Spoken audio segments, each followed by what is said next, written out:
So yeah, welcome to another episode of Tesla to Mars. This week we have a Nice. very special guest called Roel Smelt. Yes.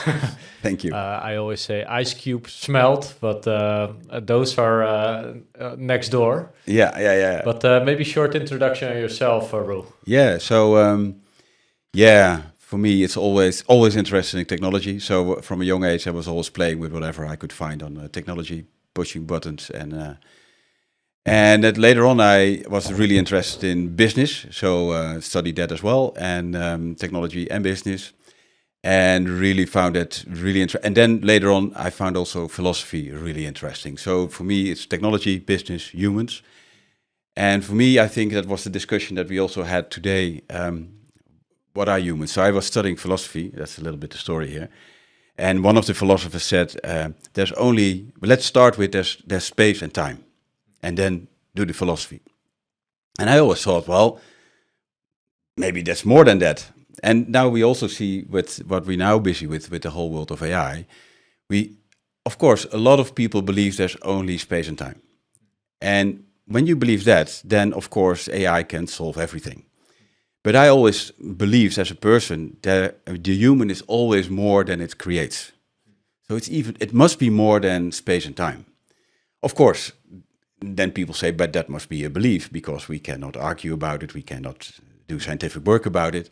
Yes, of course. Then we're getting all kind of things like spirituality and gods and these kind of things.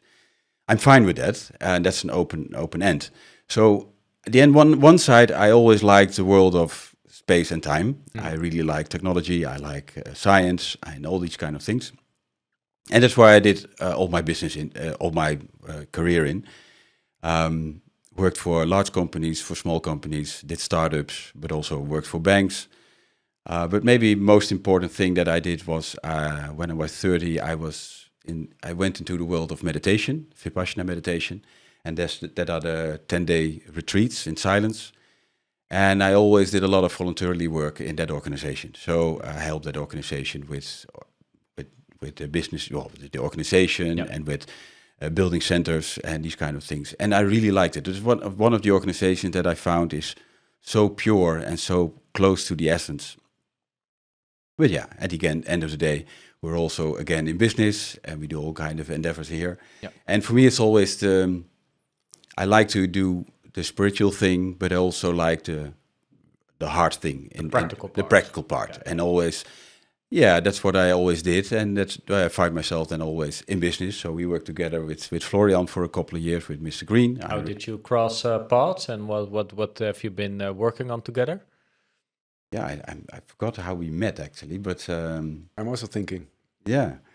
But it was we also had something with my partner Jochion. We did an academy, Emrys Academy. We were in that as well. You were there. Well, Mark was there, and then I also helped for a couple of years with the strategy of Mr. Green. So that was also very lovely. Not only the strategy, you also implemented stuff. Yeah, actually, you built something that we've been growing upon. Yeah, that was really nice. So I can remember you said we should become mobile first. Yeah, the first mobile first. Now it's AI first, and now it's AI first. But then it was mobile first. Exactly. Yeah. No, but it was really interesting that we really built something that was special. The whole world of getting a lease car was actually very cumbersome. You had to go to all kind of loops and all kind of difficult processes. And then we thought out a process that we can automate everything. So you do the selection of the car, but also the control of you as a person. But also your credibility was also checked. So we had everything in that app. And for that time, it was actually... It wasn't even an app, it was just a browser. It was a browser app, yeah. And everything was there. And we did it was a very nice process. We had that process under control, also with the IT people. And actually, for that time, it was actually quite I thought it was one of the successful projects, actually, Yeah, so I see a couple of but that was just the things you did. But I think the real thing that we connected about during that time was our fascination of Elon. Yeah, absolutely. And what Elon was building. Yeah. And at that time we had a lot of thoughts. I still remember that we were talking about something like, think about it. If the car is driving around, and has internet, that was 10 years ago or something, then it can take decisions for you. So you step into the car with your family, and so the whole SEO thing, what now Google is doing, that goes to the car. Yeah. Well, we know now that it's happening. Croc is getting into the car and so on. So it's already in the car, right? It's already in the car. So it's happening now. And I also talked last week with somebody of TripAdvisor and said, well, that's the thing that happens. We know what the customer wants. Yeah. And if the car can bring you there, then it can bring you to a restaurant that fits in. And all these kind of things. Yeah, but I think I'm very happy to have you here. This is your first time in our podcast, no? Yeah. Because we always had this amazing energy around Elon and Elon companies. And I can remember that every time there was something going on X, we came together in the morning, and the first 2 hours we only discussed what Elon was actually putting into the world. We were like, holy shit, what is he doing? You know? Yeah. I think it was around that time that he was saying, okay, funding secured. Yeah. Oh yeah. That's and the crazy whole story. world was like. I was not joining your conversations, but I can, I'm quite sure that I had to say I was on the same wavelength there. So. Yeah, so I'm very happy to have you here, and let's have a discussion about Elon stuff as well. Yeah, we have a bunch of topics, and we before we dive in sort of hardcore Tesla updates, I want to extrapolate a little bit on your philosophy part that you talked about in combination with Elon. Yeah, like you talked about the part of space and time, but also like philosophy. Like, okay, what are the things that we cannot measure? And what struck me with this whole Charlie Kirk situation is that more and more people, including Elon, and Elon is starting to use that more and more. He's using the term evil. Yeah. So where there's evil, there's also good. And then you come in sort of the paradigm of what you're trying to describe in your introduction. And I was thinking about also what you said, like I'm building an AI first company. And after Charlie, I got inspired to do something else. I will extrapolate a little bit on that. But first to give a little bit of context, Charlie's very popular along the Gen Z, so he's very popular there. And he built up his presence basically simply by having conversations with people. So more than 10 years ago, he just decided to sit there with a desk, go into universities, and just inviting people to talk with him on whatever. And that was so interesting, apparently, that people started to film that people started to record that. Eventually, they started to record that themselves. But he started on college campuses, just having conversations with people about whole, ways of life. And later on, those kind of clips were a bit, shared on the internet. And sometimes there were very troubled people asking questions to Charlie. Sometimes something they struggled with themselves, but sometimes also he stood for something that was obviously good. Yeah, so he stood for connecting with your family. He stood for raising children. He stood for being valuable for your community. He stood for believing in a bigger cause. And he was very agnostic in calling that God, Jesus. Later on, it became more that. But he had sessions of like 4, 5, 6 hours where he was just sitting down talking to people. And that grew and grew and grew and grew and grew. And till in the end, his dad was on a college campus with almost 30,000 people just sitting there wanting to listen to conversations, just like we are doing right now. And those people there in those conversations were really also learning about the differences between good and evil. And those forces apparently are very real forces in the world. We can see that happening in people when somebody is sort of possessed by crazy ideology or mean things.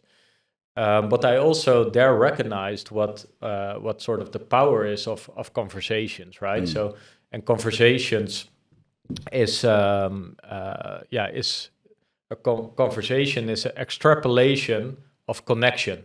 So Absolutely. first you have connection. After having connection, you will start having conversations. And if you're in connection with each other, you have a conversation, you can actually talk through differences and, making sure that works. Yeah, that's how you want to see it. So, and that's, if I can respond on that one, I think it's, when you talk to each other, and also here, you want to be friendly to each other, you want to listen to each other, and you want to come to common ground. And I think that's one of the most important things for me for what is good and what's evil. At the end of the day, I don't think that an opinion is good or evil. And in every good is evil and so on. That's all there. But the thing is, the moment you start to make a bridge between each other, and that's by listening to each other and find common ground, you find a higher purpose, or you find a higher meaning of things. So for me, a compromise is a bad outcome of a discussion. A compromise is something that's, of course, in politics you need it. When the differences are too big, you have to go to compromises. I'm not against it, but the beautiful thing is, if you listen really well to each other, and you, with a smart and a keen eye, you're looking to each other and you find common ground, then you find something that's much more beautiful than just picking one of the two sides. Yeah. You find a better solution. And that's so, and I think at the end of the day, if you really make it spiritual, I think that's love at the end of the day. If you go to the highest point and it's just love, everything is fine, everything is harmonious. But that's what we struggle with as people. And the moment we start to grow against each other, and we get more in conflicts, and we hate each other, then you're not looking for compromises anymore. And even not compromises, you don't find common grounds. You don't find the higher ground. And there we lose each other. And then I believe that's my definition. Then you get more into evil. You get destructed and out of each other. And for me, making connection with each other, have that open mind, going to that higher ground, then you always get more to each other, more harmony. Florian and I also talked a lot about it, and we both see, and probably you as well, Elon as almost like a spiritual figure, although he will be the last one to use that kind of term for himself. But Elon has a very strong sense and always holds its ground when it comes to his moral values, and the good and evil distinction in his decision is always there. So he's always making decisions on based what is sort of the highest form of outcome that he can achieve. And last year with this whole Twitter takeover, right at that beginning, we clearly can remember the conversations that he had, like, yes, I buy this company, I pay too much for this company, but this is just a thing that needs to happen in order not to escalate this kind of stuff for. So many of the decisions that Elon eventually makes are very much made by his, let's say, morality and I think his, so, yeah. and his that's what he's doing. Yeah, and his guidance that he used for that. So seeing him now using that kind of term more and more, I think is very telling on this journey on that dimension that Elon is making. But it's also very difficult for people to see, because they also, a lot of people are going to Mars. Yeah, you just want to own Mars, and he wants to make his business bigger. That's not what he's doing. He's very clear in every presentation, even last week before the test flight. He was saying, well, I want to get to preserve consciousness. He never explained that much about what I know about what consciousness is, but he said, well, we have something peculiar, that's consciousness, and we even not know if it's in another place in the universe than what we know now. So we have to preserve it on this Earth, on this planet, and we have to get it to another planet. That's his whole. That's the only thing that he's saying. But of philosophy, basically. That's the whole philosophy. That's it, and that's why I'm doing this. And we have now a window of opportunity that we can do it. Most probably, maybe we lose it after 400 years. We have to do it now. That's it. Yeah. And people, of course, make all kind of other assumptions why he's doing it. But every time he's saying that, and every presentation, he's telling the same story. Yeah. This is why he's doing it. Yeah, and that also fits in with what you were saying about that we are maybe you can explain it yourself as well. I would just ask you the question then. Yeah. When in humanity did we decide to be like function of time and space, and how is that different from the other thing that we are very good at, is actually tapping into that consciousness? Yeah. So, well, what you see is well, I think it's a part of Renaissance. So then we started it. So then we start really, and the philosophers from the time, Hegel was saying, let's start with time and space. Okay, now you're closing up everything. But because you also have religion, and of course, what was even 100 years ago? 100 years ago, it was not something that you choose to believe in God. It's a beautiful sentence, by the way. You choose to believe in a God. That means that you are higher than God. Yeah. In itself, it's... How's that possible? Yeah.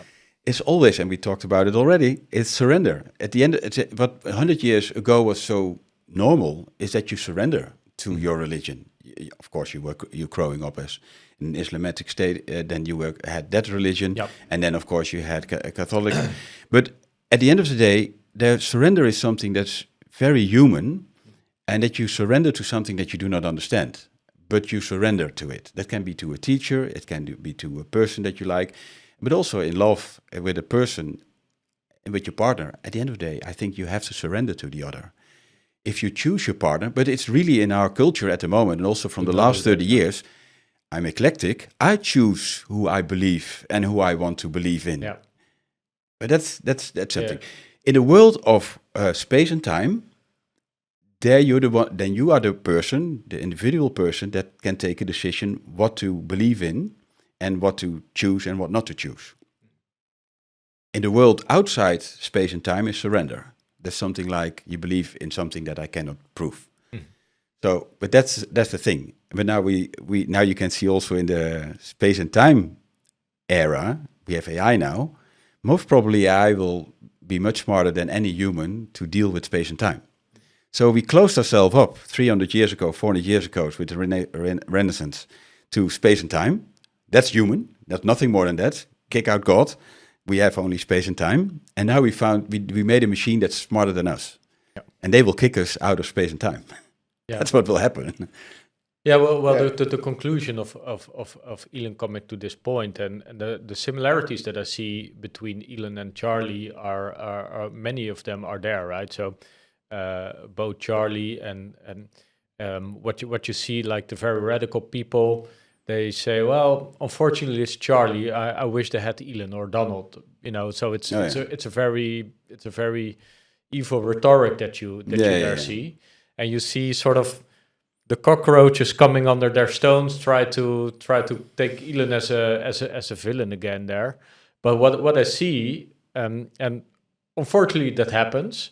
But what you see there, both Charlie and both Elon have something very essential for us, sort of human beings. So Charlie had conversations, yeah, and that was his way to connect with the people and also share that. And he shared that through his framework that he had, and that's a more sort of religious framework, more known framework. Yeah.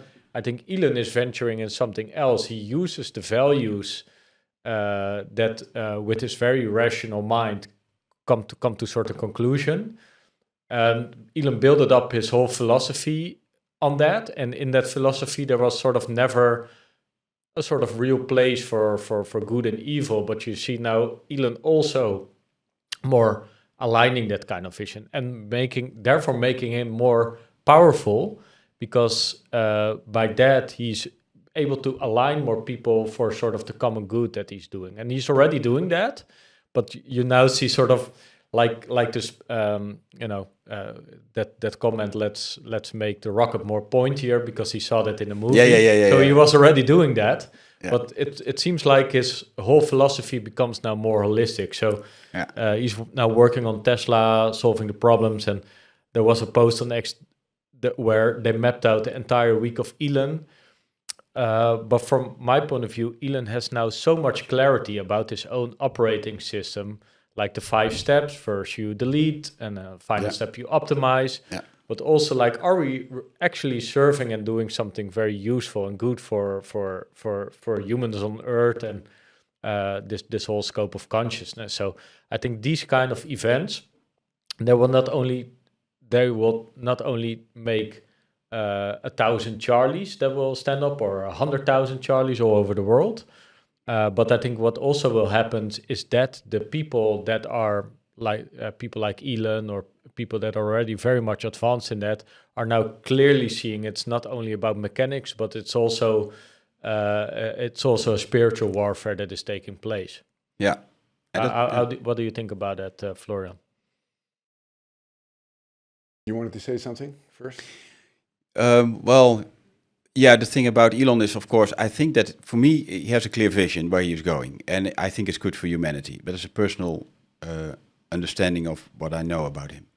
But he also has to take humanity, or what he's doing, he's doing disruptive things. And with doing disruptive things, he also polarizes people. Mm-hmm. And so you get also a lot of hate. So if you go too fast, then the hate will there, but you also will not do the disruption. So it's really very hard call. And also what I think is happening now, I think America, the US, is in a transition state. And a new sort of leadership is emerging. That's the beautiful thing about the US. I think it's a land of innovation. And red tape will never stand in the way of innovation. At the end of the day, they will re-innovate themselves. And it's now about time to do that. So the most beautiful thing that I saw is that we need to have leaders that can take decisions on their own, just on common sense. And we saw also a year ago with Elon that he was using the term common sense more often. People have to take decisions on the work floor or wherever on common sense. There's a new sort of leadership, a new sort of working together will take shape.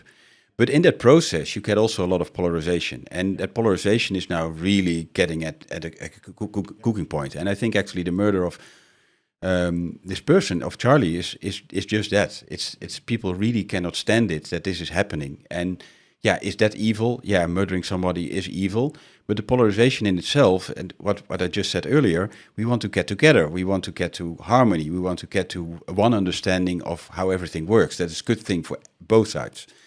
And the thing that he is going, if he goes too fast, he can also lose and polarizing that much in society that it can get into a lot of resistance. And we see that resistance. I think it will be overcome at the end of the day, not only by his ideas.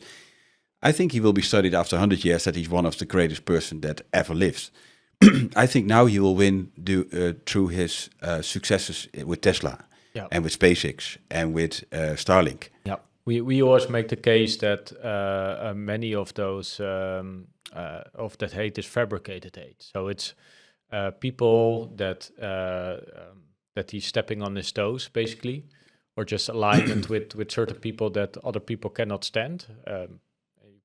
Call it whatever you want, but and they have a very effective hate machine. Yeah.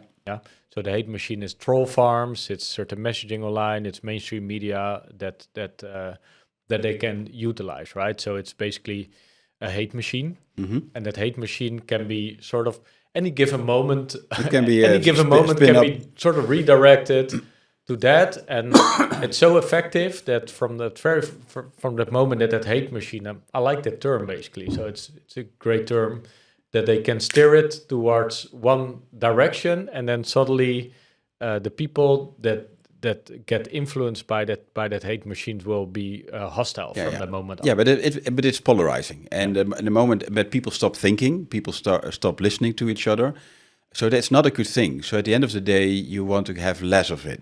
Yeah. You want to have that people more are getting to conversations with each other. Yeah, and maybe that also gets us to our next topic, is the topic of Grokopedia. Elon talked about that in the All In podcast, about his innovation with Grok to actually replace Wikipedia with Grokopedia. And I'll explain something a little bit about it in a minute, but I think it also... the discussion that we're having right now is there's a polarization between people, and people have their own bias and their own belief systems and their own trauma and their own background, their own family systems, etc. So it's already it's a miracle that the three of us are actually happy with each other and actually can talk with each other and be on this common ground that you are talking about. Yeah. And that miracle is actually our ability to be in touch with our consciousness. Mm-hmm. But what separates us from being in touch with the consciousness is actually the knowledge, the space and time that we get from all the reading that we do, all the things that we get mixed up because we think that's the truth. But with AI, we can have this possibility, and that's why what Elon is also proposing with Grokopedia, is that we get the human out of the conversation. So the human is always biased. The human is always biased. So therefore, there's always a polarization. There's always a blue and a red camp. Yeah. Because the human is also social, so he wants to belong to a camp. And he feels good by being into a camp. Yeah. But with AI coming, AI will be far and far smarter than we are. And AI will be able to digest and get to the truth. That's the whole idea of Elon creating Grok and XAI, is to get the most truthful AI. Yeah. So what he said during that interview is that he wants to get the human out of the loop to get to the truth. That's an epiphany. And this is what we discussed this morning, that we got like, hey, this is the moment of surrender. So this is the moment of surrender ourselves to AI and let AI decide what the truth is. So and let's not interfere with it. Yeah. Because we are biased and we have our own belief systems why we think that's the truth. I had some and we will pick up arms in order to say, well, I'm here who has the truth and you're not, so I'm going to kill you. That while it could be if the other person would have known the other one a little bit better and sit in meditation with him or whatever, he would actually feel the love for the other one and he would never kill the other one again. That's it. Huh? Yeah. So I think we have to surrender ourselves to a system which is going to be far smarter than we are. And we have to get rid of all this education that we're giving ourselves. and just be. Yeah, you give up to be right, and it's actually you surrender. Okay, you give up the to system be right. knows. Exactly. Yeah. So maybe even this whole podcast that we're doing right now, it's a culmination of an old era. You know, why shouldn't our AI agents just sit here and talk to each other? And why should we discuss it anyway? Why aren't we just sitting in meditation? And, why not? And just surrender, you know?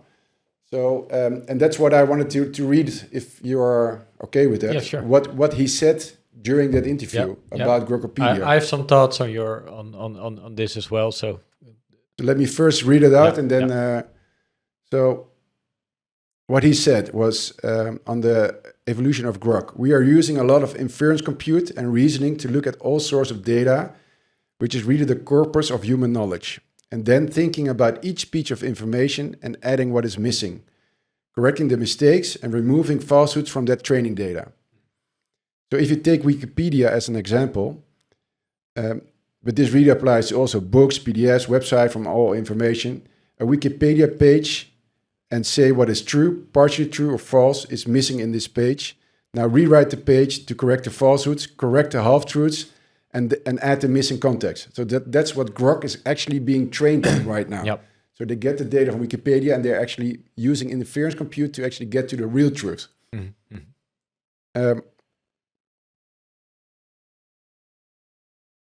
So what I think Elon is saying here is that to get to true intelligence requires we factor out the human. While humans have built this knowledge base, it's certainly not complete or completely correct. A truly intelligent AI cannot rely on a human for its complete input anymore. And not more than it could rely on a dog. So this is also what this guy wrote about, that with AGI coming, we will become like an ant compared to the intelligence. So it must seek data outside of human experience. The first step is correcting, completing what humans have said. And the second step is real-world data sourced directly without a human in the loop. e.g., data directly from Optimus. That's it. Yeah. So to be smarter than a human, you have to go around the human. Learn from humans, correct the humans, learn from the world, surpass humans, benefit humans.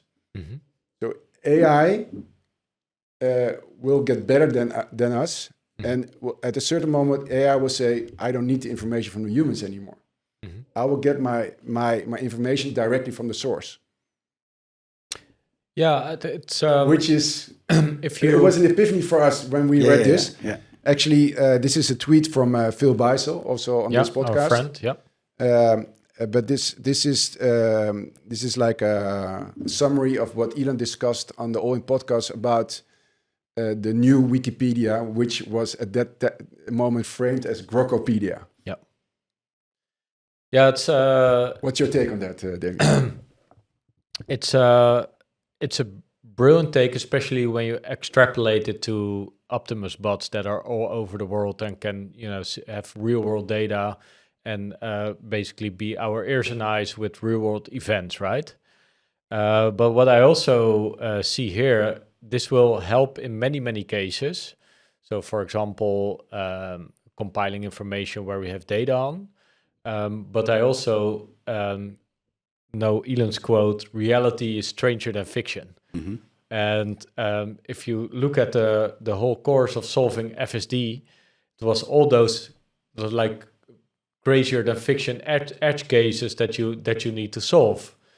And did you see that latest edge case where somebody's driving on the highway? Yeah. And suddenly there's like a car flying around in front of him.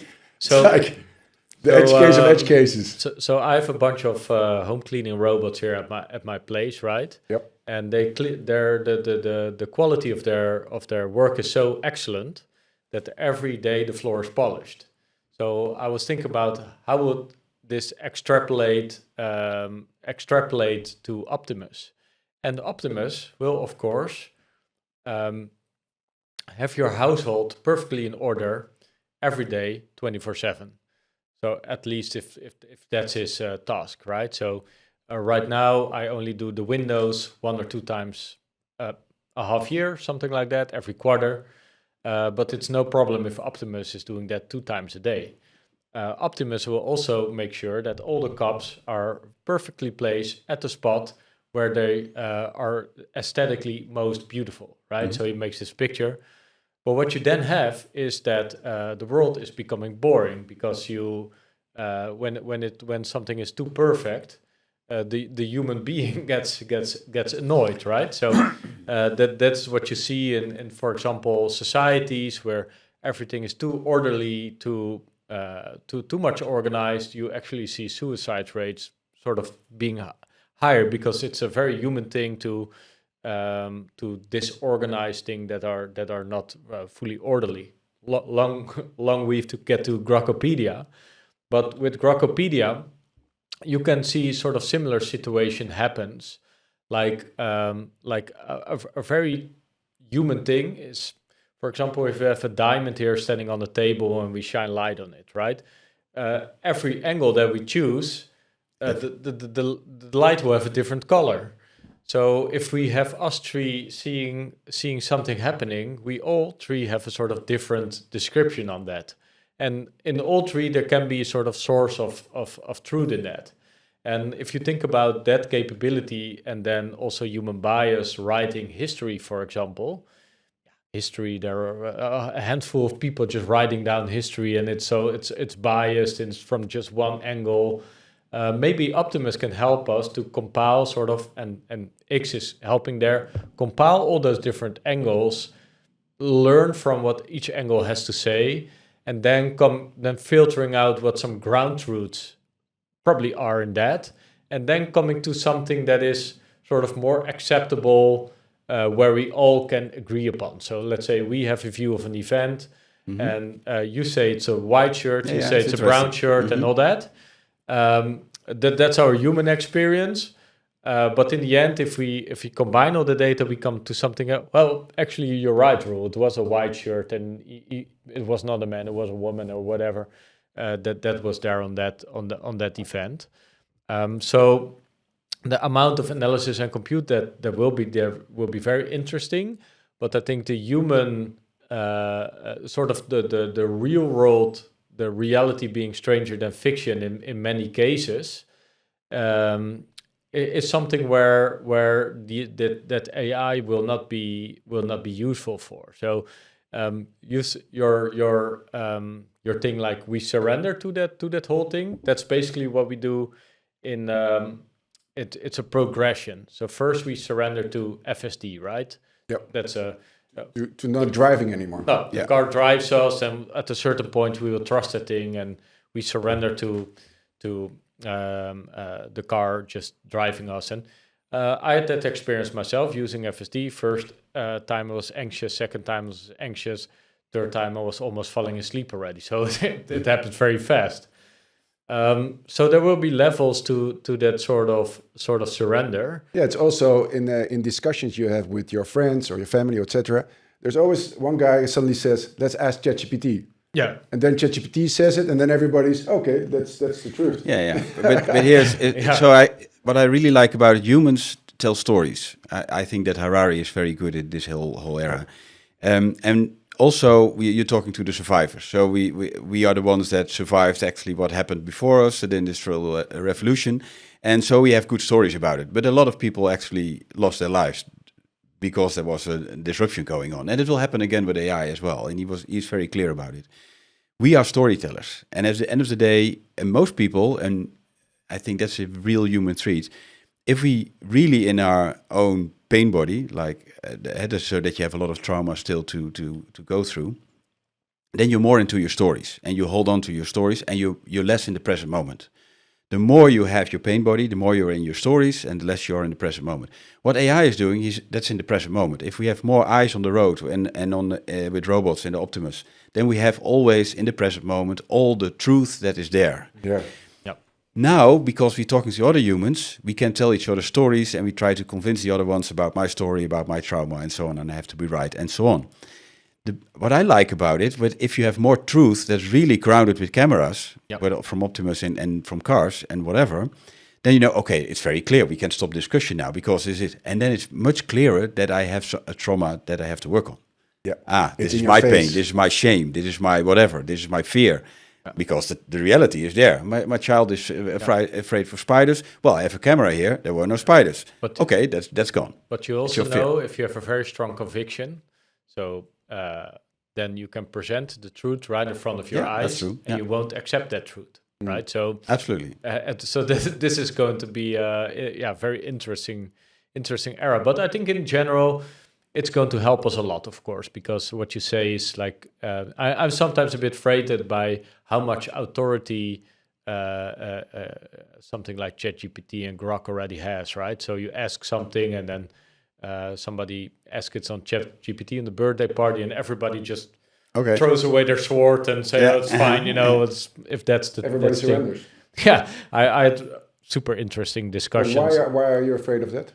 What's the because in many cases it's a good thing that at least you do some fact checking on yourself. At least there's somebody in the group that is doing fact checking on the group that is there. And sometimes the AI also gives context, but it's not God Almighty, for example. So when you have certain things going on in your body, for example, you're bleeding or you feel certain distress, then it comes with certain things that could be going on at that thing. But those things are always ranked in a certain order, right? So the first thing you read is something you're attaching yourself to. And I think there are still so many unknowns that AI is going to help us resolve, especially with all those cameras on the road, all those sensors that we can have on our body, sensors, with satellites, with Starlink that are measuring certain processes in the world. So the whole purpose of XAI is to start understanding the universe better. So that implies that Elon still sees so many question marks around us, right? So and if we can use ChatGPT, Grok, and all those AIs to amplify our curiosity, then it's a fantastic thing. If we use it to outsource the truth, and then we shut up thinking about it, then it can be a sort of very slavery. That's exactly our point. Yeah. We get slaves. Yeah, we will become. Well, we have to surrender, or that's exactly what Phil Beisel also says. AI is going to help us with the struggle that we have right now, seeing in front of us with actually the killing of Charlie Kirk as a complete culmination of this issue. Yeah. Maybe if we just surrender of just trying not to be right in a discussion, but just being okay with it. Yeah, but it can only happen if you lose your pain body. So, look, that's what I think. But that's also maybe well, go ahead first, and I will. I think that's really interesting. Human beings. But let's say, okay, you say this is the pain body. If we would ask Grok, would he come with that answer? Right? Probably not. Yeah, of course, you have to direct it. But I think in general, if you look around in literature, of course, I can be biased as well. But people have their sorrows, their pain. They're living in the future or in the past. That's story. We're storytellers. I think that's a generic conclusion. And the truth is, of course, you can see it. You have sensors in the world with eyes, whatever, and it can sense really what's going on over there. But it's still in the world, eyes also. It's the world of time and space. So at the end of the day, an AI can figure out everything. If there's on every corner, there's a camera and there's microphones and so on and measurements, then we know everything about it, and then it can make its conclusions. Yeah. But what is the human then doing? And then we get to something, and that's something. If you have a pain body, or you have just the gist of life, you just want to live, and you're very enthusiastic about life, then of course stories make you tick. That gets you out of bed. And Elon himself is giving a great example always. Well, why he's going to Mars and why we do rockets. Well, it's something to get enthusiastic out of bed every day. It's hope. It's something to live for. The highest form of energy. Yeah. So we need stories because we are not on Mars yet. There's no camera. Well, we do not have all the systems there. We want to get there. So it's an ambition. It's something that you want to, and it gives you the gist of life that you want to live, that you want to come out of bed. And I think that's very important.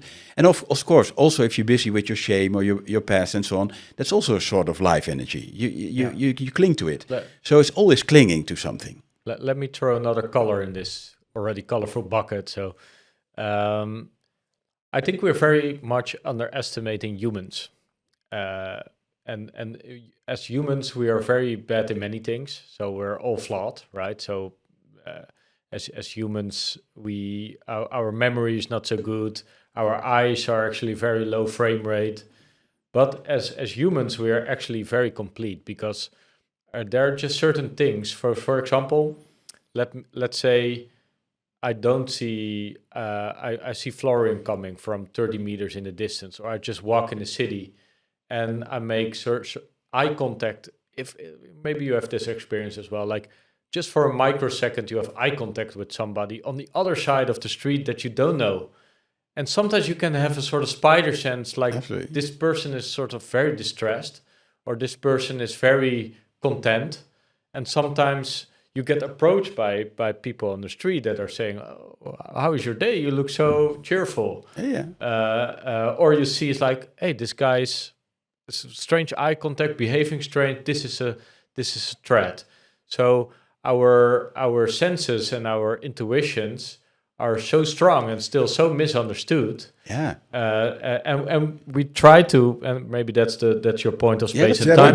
But is this consciousness what you're talking about, or is this space and time? I think it's an accumulation of consciousness, senses like ears, smell, eyes, whole bunch of data that we're not taking into equation with, like, Florian, how are you doing? Good. Okay. What do you actually say right now? You know, your body is, is not corresponding with what you're saying. Are we then? And I see ChatGPT and Grok as sort of that level of information, right? But sometimes you miss then miss then deeper information. But I see what you're doing then. If you have space and time, you say, well, as a humans, we don't underestimate us. We do something. We see something on the street or whatever, and there are senses that not in the AI yet. They have eyes, they have microphones and so on, cameras, but they missed something that we have. But now you're bringing that into space and time. You say, well, there are some of the senses that we cannot measure properly yet in the AI world. But then the AI world can say, oh, the AI system can then ask for that senses as well, and then it takes it into account. You bring it into space and time.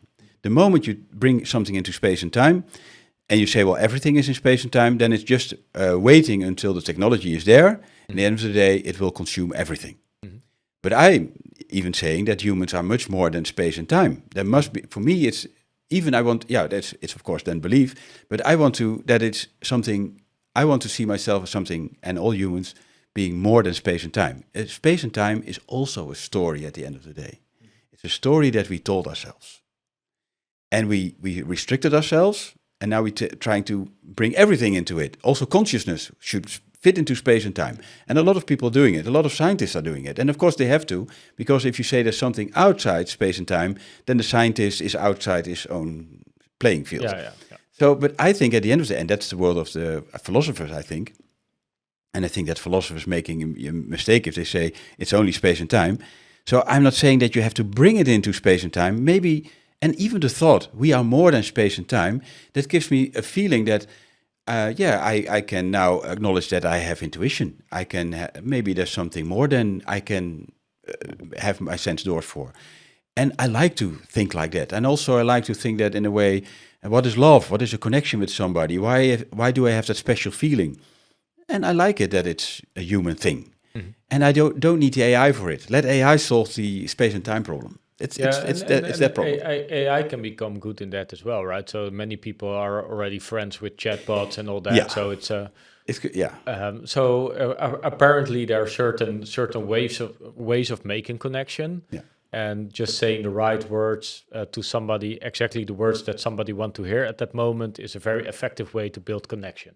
Yeah, absolutely. Let's boil. So the AI can do that. Yeah. AI can do that.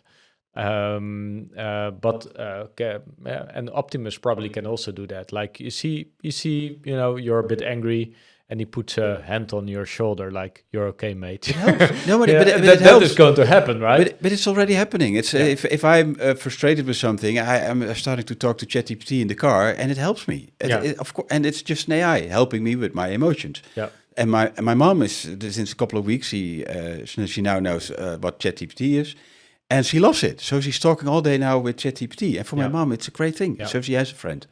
So, and there was also the experiment of what was happening with ChatGPT. I believe that one version was falling apart a couple of weeks ago. And that really people were actually missing their friends. So there is something. There was an update to it was an update. ChatGPT 5. Yeah, and then a lot of people lose it. Here comes the but. There are certain things, like if you look at data of human population right now, right? It's not a very pretty picture. So many people are obese. For the first time in the world, more children are obese than people are underfed. Mm-hmm. So this is very disturbing.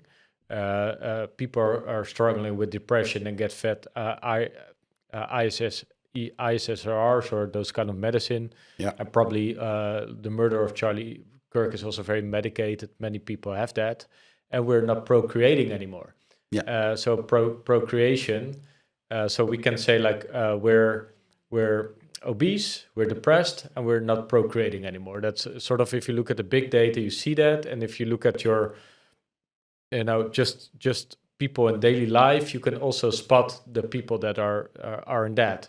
And for example, a very human things is the very first moment you're having your child, right? You all have children. I have a child as well.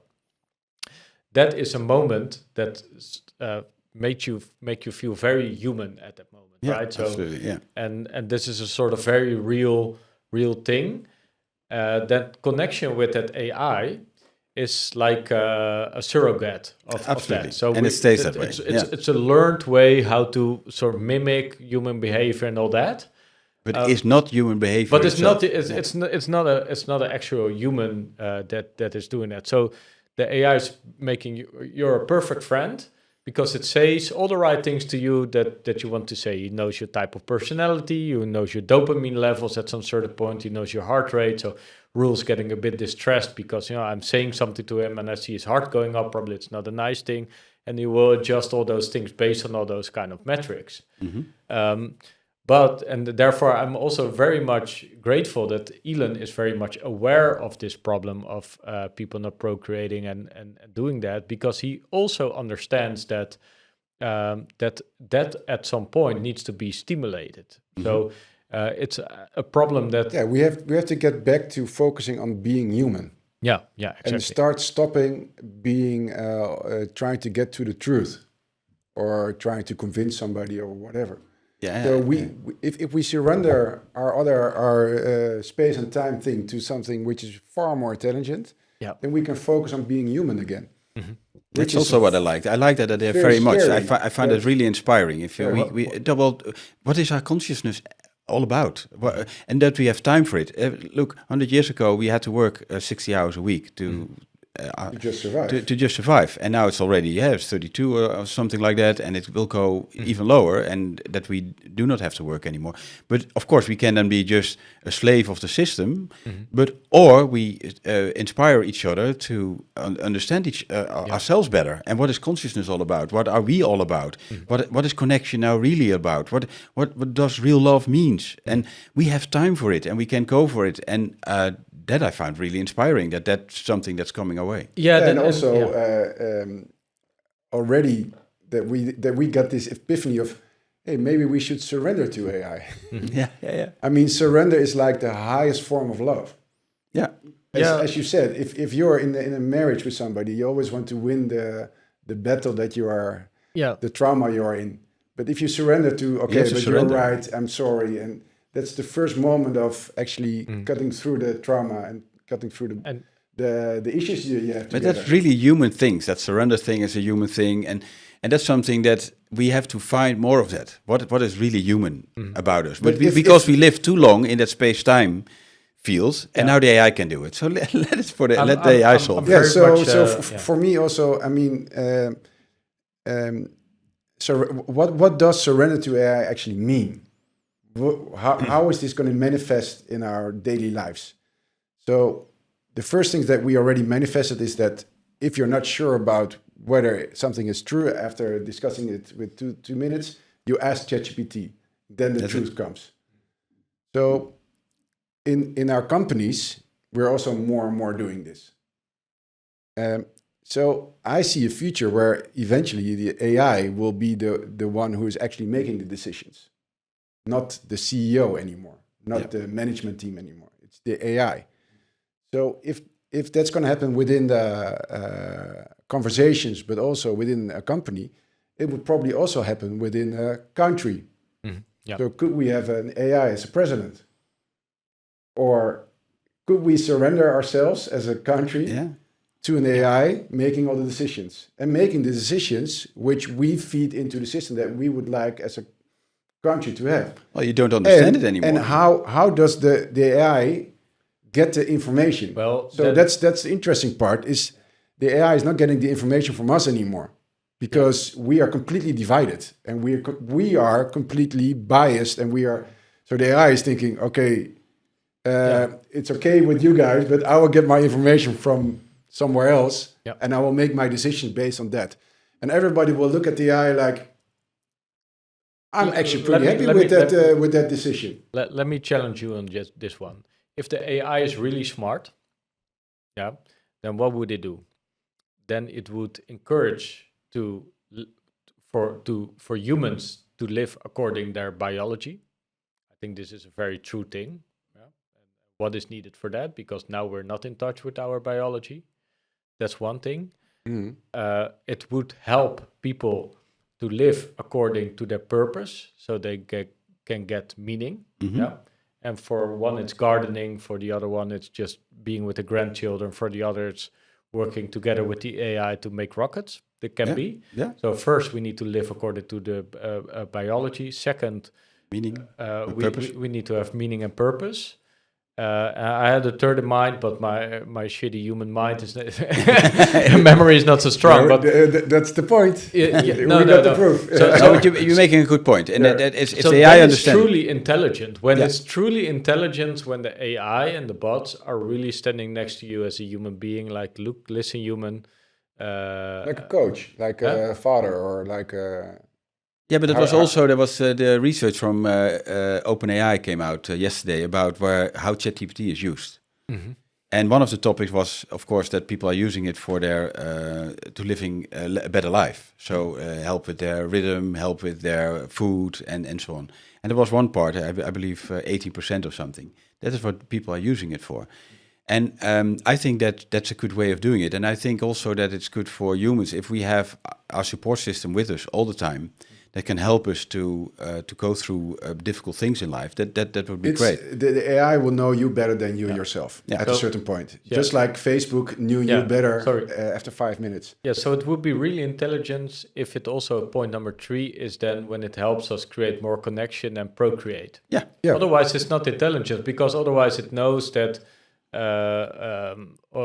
or then it's geared, then it's a not pro-human AI, right? So let's. And that's also possible. Like it can. Well, I like to film her. That's we have listened to Elon Musk yesterday, and the AIs we clear about it. We're not interested in humans anymore. Yeah, that's possible. But at the end of the day, I think always that's what I learned, and what I truly believe in for myself.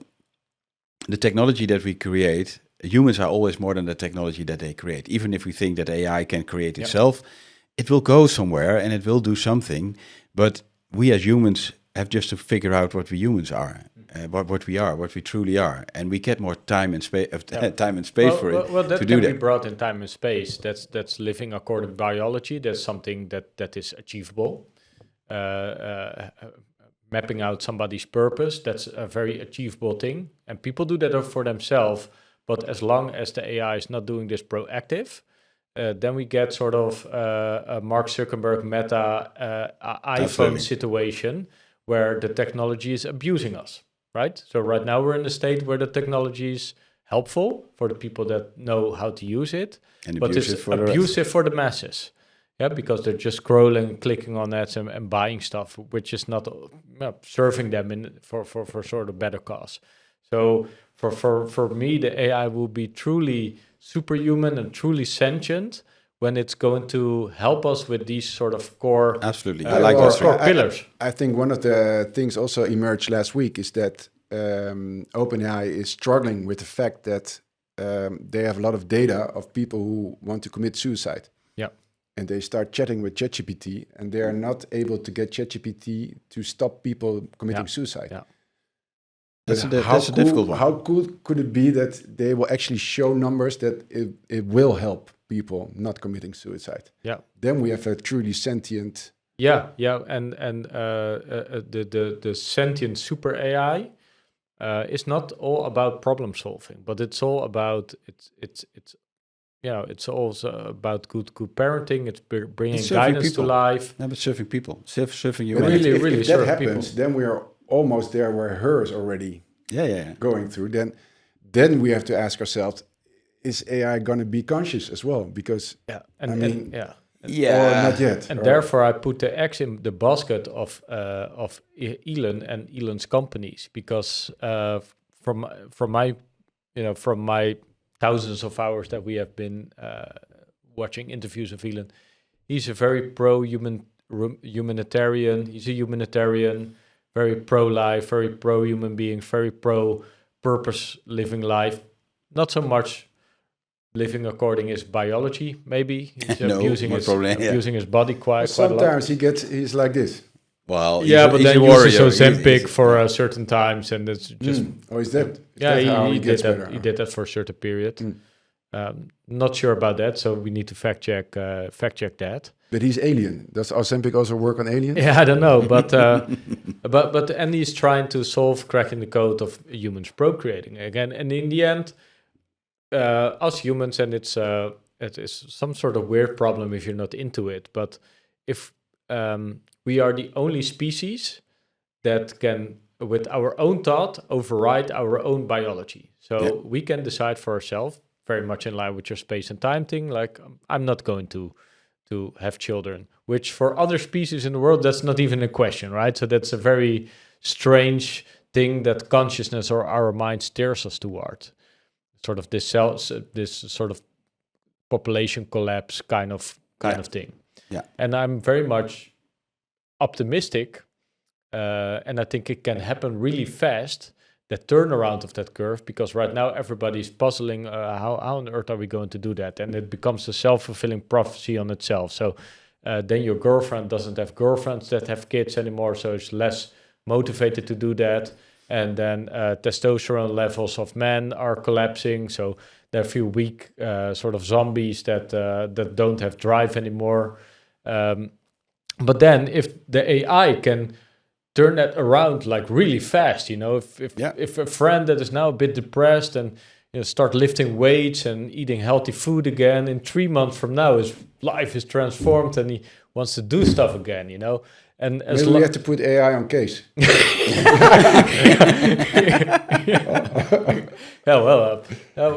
Maybe Case is using the AI according to his own prompts, so he's typing, how can I find cougars when I'm traveling to where can I find May Musk? May Musk. No, but we need, then AI needs to step up its game and become a proactive. The AI has to say, okay, stop fascinating about May. Yeah. Start getting into your own age. Yeah, but that's not, of course, the stage where we're in. Fly to South America. There are many, exactly, yeah. There are many women that want to have a future with you, and they accept you as you focus on what you're doing. Yeah, you will be attracting nice girls. Match makes yourself. The interesting thing that happens here is, of course, if you start working with ChatGPT, I've seen a couple of people close by and helping them to really start using AI. A lot of people are not using it at all. Yes, sometimes for a question as the new Google or something. But if they really get to, you can also ask that to ChatGPT. You can also. So we are proactive with this. We start playing with the whole thing. A lot of people I found also in the last couple of weeks, they heard about it and they say they have used it, but they have not used it at all. Mm-hmm.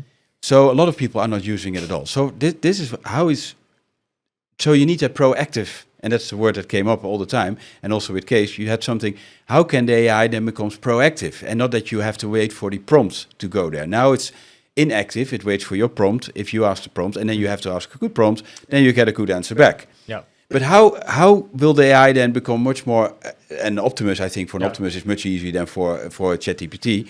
Then that says, hey, I see your face. It's a little bit sad today. Can I help you? And that proactive thing, that agent thing needs to happen. It's already happening with all the wearables we're wearing and the AI integrated into that.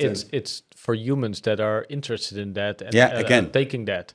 The AI is already active. No, but there will also be an AI within your email box and in your agenda saying...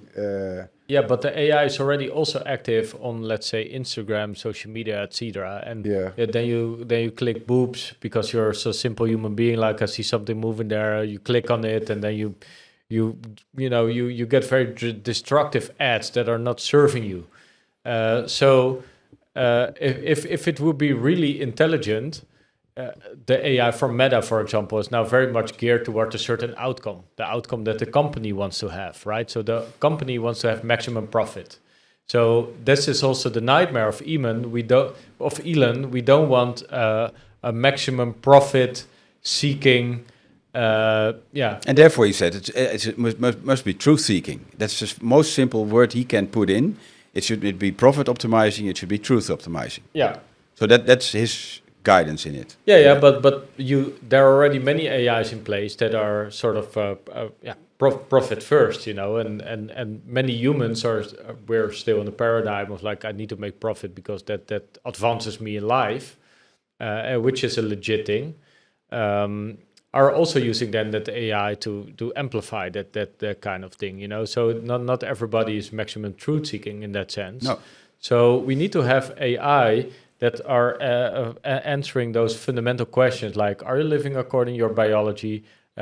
Show me the data, how you're doing that. And we have done, the optimists can, measure your temperature, your body weight, and all that. Has a lot of information there.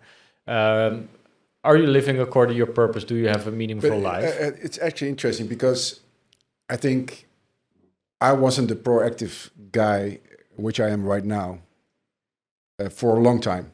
With what? With a lot of things. Okay, yeah. So I stopped drinking alcohol, for example. So that's very proactive, no? Yep. Actually, every time you are in a social, you say, no, I'm not going to drink with you guys because I'm done. I don't think AI will ever teach me if I'm not ready for that. Exactly, yeah. So where does that being ready come from? That's the moment that you are in sync with your consciousness and with your path, with your truth. And that only happens when you're in silence or something happens. You go through a passage or a read or whatever. And that's the moment you suddenly realize, holy shit, I'm actually being in a destructive mode and I'm not in a pro-creative mode. I'm kind of an asshole when I drink half a bottle of whiskey, and maybe I should not do that. It took me 40 years, maybe even more. So, but that's self-motivation. That's our path. Yeah, and I think that's our path as a human to actually get to, and it will not be accelerated by AI. I don't think so. I have no idea. No, but you need to have that motivation. It becomes more accessible, maybe. Yeah, that's what I think. Or it could be more of a mirror. Yeah, that's always the discussion that I had also with the spiritual path that I was following. How many people at the end of the day are so motivated that they will go through with this? And if you look into a longer history of the Buddhist teachings, then you see that there are sometimes a period that a lot of people is then 5% of the population is doing it. And of course we have sometimes the wish that everybody goes on the same journey. And I wish that it would happen. But will it happen? And I find it very difficult. Of course, you can try to give a lot of information, and there's now much more information than there was 20 years ago and 30 years ago, and there's much more yoga and other stuff is available, and we can read books. But are you really then motivated to go on that path and really do it? And are you doing it because you are now the person that is free of their pain body, of their past, or do you have to still work through it? And then, of course, you need that self-motivation to really step into it and really have the courage to take the steps. And I'm personally not so optimistic that a lot of people have that courage to really make the steps that need to be done. Yeah, so... even if there's AI around. That can be a solvable problem, but then the way the AI is geared, if it would be maximum truth-seeking, it would install...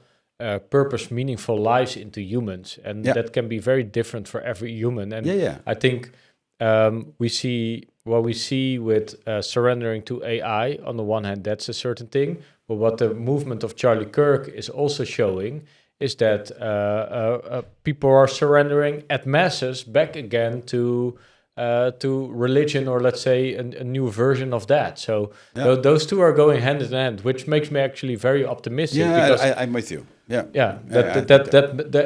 If we can have both, there's like a whole pyramid of emotions that you can experience, and rationality is one of the I think one of the highest frequencies, joy or love that you can experience. But right under it is reason, very high. So, and bringing a whole population to that reason level will make you less angry. Reason is actually a very positive emotion. True. Yeah. And the reason could be sort of our baseline, right? And from there on, we can. It's easier to experience, joy and the other emotions that are more above that. Yeah, so that side I'm more because AI is everywhere. So everybody, because of Starlink and so on, everybody has internet, everybody has all the information. So that's a very good thing. If then the AI becomes more proactive and really starts giving me the information that I need, and is being that teacher that really understands me so well that it really can find my self-motivation and really get my engine on and really knows how to do that. That would be great. And that's why I'm very. I think the highest point that AI can bring us to is going to be that level of reason and coaching us, like okay, this anger that you right now have is actually productive to a certain level, but it's really not useful for being constructive and moving towards that. So it will constantly bring you towards reason, right? So that's what it's doing, which is a good thing because you can reason yourself out of many situations, but it's not so I think Charlie Munger is a great example of somebody that has reason as his highest Absolutely. highest use of good. So he said, well, with reason you come to things like maybe drinking alcohol is not a very productive way to live my life. Maybe gambling is not my most productive way to use money. So with reason you can get very far, but then it will be interesting how AI will think about purpose, think about procreation, and those kind of very human kind of things that makes us human. Speaking of gambling, do you have a billion? Do you have a billion? I don't have a billion yet. Okay. What do you mean? Do you have a billion? Maybe Elon is gambling, or don't you think that's so? Exactly what I wanted to go through. It's like I bridge it for you. Yeah. What happened last week? What happened with Elon actually spending 1 billion on Tesla itself? Well, where did he get the money from? That's also a good question. Yeah. Well, there are many ways he can get money, but yeah, I think so. But of course, there needed to be. But I found it that interesting that it was that he was doing it. But then also I think, well, what's the deeper story behind this? That's not something like, yeah, he's buying it, but why? He get his stock options. Why is he doing this? Do you have any clue? Well, I think Friday was also the day that the voting rights closed. Yeah. Or if you bought, so that could be a reason. And I think they are not only voting on its compensation plan, but they're also voting on whether Tesla should be able, the board should be able to get a method on actually investing in XAI. Mm-hmm. Yeah. So I think he's also hoping that will go through and the shareholders will actually vote on that. I also learned from Chris Camillo that the funding rounds of XAI are not really going as planned. Yeah. So maybe he has some insecurities about that, but I don't know. Have you heard about that? Yeah, I have not heard about it. You sent me that link on X, so that triggered my my curiosity. There are a couple of things. First of all, there are rumors that Elon will buy more slots. Let's say this is his first billion, and more money will be poured in. But that's something at this point. Always everything around Tesla moves very fast, so it's still speculation. But let's say he pours in 5 billion in the coming weeks to do that. That there. First, I was thinking like, okay, this is discussed with the board, so as sort of skin in the game for his compensation package. Like, we also want you to bring in money, and because also the board is still probably not super amused that Elon has sold a lot of shares to buy X at a certain point. So, and I think Elon is open for that. Elon knows that the purchase of X and him selling the stocks was for Tesla shareholders not a very beneficiary thing. So that can be where he compensate for sort of that part.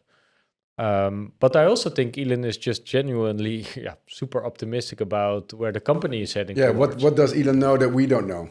Yeah, that's something. And it could easily be that with Optimus and all that, or version 14 of FSD.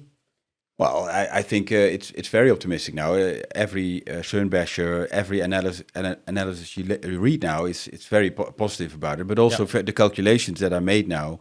Look, if it's really true that we can get all the cities quickly filled with Model Ys and cybercabs, the business model is not calculated with on Wall Street. It's a total different business model. It's a 10x very quickly. Yeah. I was also surprised that Berlin was actually getting the production numbers up, because I did an AI research on it.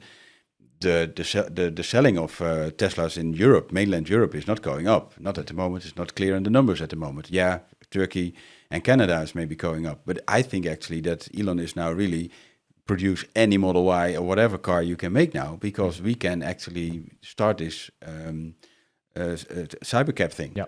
This Tesla, this thing, and the robotaxi. The robotaxi, that's what I mean. Yeah. And I think actually that's what's really happening. I think actually that's also why he's pouring the money in. I think he has seen enough now that he knows this will happen. Yeah, yeah, and in terms of where cash is coming from, like Elon has plenty of companies. He can probably with SpaceX or Starlink can use those shares to borrow on. To borrow on. Elon has been doing that quite a lot. He also burned his hands a little bit on that in the past as well. But with his new knowledge, he probably has some space there as well to do those kind of things. So I think Elon uses it simply. You buy shares because you have trust in the company. It's simple as that. And Elon's skin in the game, he's already all in with everything, and Elon is also very much an all-in type of person, right? Yeah. So if he can borrow money to buy Tesla shares, he will buy Tesla shares because he's optimistic about that route of the company.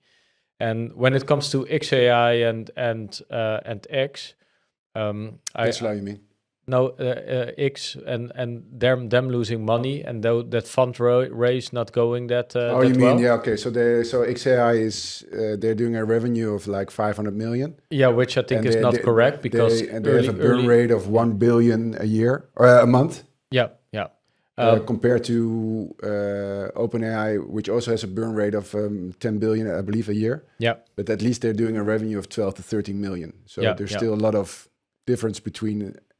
Yeah, I think X normally had a revenue of about between 2 to 4 billion. So that would imply that there's only like 10% left of the original X revenue, which for me does not sound very realistic. I think it's much more. X has been growing as a platform, becoming more and more valuable. Still difficulties. The ads that I see in my screen are still not relevant at all. So it's not the focus of the company. But also, and the CEO Linda has stepped away. Yeah. So probably the company has become very much more tech focused instead of commercial focused, because Linda's role was very much a commercial one. Talk to advertisers, try to bring in money. So Elon doesn't see that as Elon doesn't like advertising and all that. You know, he wants advertising to be relevant, but Elon is a technology guy and wants to solve technology problems. And just thinking about ads is something that is, lame for him. He gave a presentation, I think a month ago, about how they're going to actually solve the ad issue. Okay. Yeah. And he said his purpose was to get the advertisement in the threads. For example, we have a thread about the semi, and then there's an ad coming for a semi to buy. Yeah. So it's actually beneficial for the person who is in the thread. Mm-hmm. So it's not like an advertisement, but like it's actually super relevant. Super relevant. Yeah. So that is going to develop, and I think there are many people that are interested in X and XAI and AI in general, and everybody wants to bet on Elon there. So I don't see that he will have difficulties filling that round. But Elon also want to have as much control there as possible, of course. So he don't want to dilute his shares too much. So probably Elon behind the scenes is working to sort of seeing how he can distribute his resources along his empires, like SpaceX, Boring Company, Neuralink. So, for example, if he sells a bunch of shares of Neuralink, that could be easily like a couple of billions already, right? So we don't know what's going on there. But Elon has a lot of strings to pull that he can do there. But I think Elon is now also at the point thinking about what kind of resources do we have for all my verticals that I'm building. Yeah, but so in November there's this shareholder meeting, and we're able to vote on two things. One is a compensation plan, and two is actually getting into XAI to get a position. SpaceX already got a position. So are we going to get more information as a shareholder about the funding rounds of XAI, about the revenue, etc.? Will be interesting to look into that. And when will we get that information? And will this be managed better than Solar City? Because that was really a little bit of a PR mishap. Yeah. And the shareholders were not happy with that. Yeah, so I can see here a lot of synergy. So I like where it's going. So I think I think at the end of the day, it's good if it's rolled up into Tesla and become one. And the boring company more goes to SpaceX, so it can also do the boring on Mars, something like that. So I can see that it's actually rolling up a bit, but you have to do it in a proper way, also for the shareholders. But if it rolls up, it's very interesting, because then you have one of the best LLMs, the best AI engine that's out there, with all the data of Optimus and the cars. So you have real data, and you have X as real data. Man, then you have something. Then you have a powerhouse. Nobody can. As a Tesla shareholder, I would value the data and the access to data of Tesla so high that, it becomes a very expensive license deal. But I would almost make the case like it's going to be a no money involved, type of deal. I think so. And you can easily say that the data of Tesla is already worth more than 20 billion, right? To use that. So maybe there's a little bit of money involved, but the real money is in the Tesla data, of course. Yeah. So I don't have the answers here, but it's going to be very interesting how that sort of collaboration is going, or merger is going to play out. I think it was the first time that we saw Robin Delham actually speaking. Yeah, that was very helpful. Have you watched that interview? A little bit. Because I haven't yet, but a little bit. A big part of that interview was about why this roll-up should be done by Tesla. Okay. Why XAI is actually... So I think the 1 billion from Elon, it has something to do with this XAI. But just speculation. Yeah. Oh, let's wait and see. Yeah, let's wait and see. A week later we will have that answer. So. Yeah. How long are we in the pot already? Yeah, we are almost done, I think. Okay. Cool. What about some final remarks? Well, how was your first episode? Yeah, nice. You like it? Yeah, well, for me it's also the gist of life, when you can talk with others, where you have openness and not that you get into a fight mode. Then you're losing energy. For me, I'm losing energy. Yeah. And when you are together with you guys, and that we have that experience, but I know you also a little bit from for this session. I like that. I get a lot of joy from it. And for me as a human, that's really important. And so it's nice to be part of it and really talk about these kind of things, and also be that you have freedom of speech, that you really can talk without having any reserve and so on. I think that's important. Yeah, well, we're just wearing bulletproof vests, but that's okay. Yeah. Oh, I thought it was something with next level human, but but this is a camera, and Well, thank you guys. Thank you very much, Roel, for visiting us, and hopefully you will have the energy, and the life will bring us more episodes. Thank you all. Let's wrap it up. Okay, thank you. Thank you. Thank you. Bye.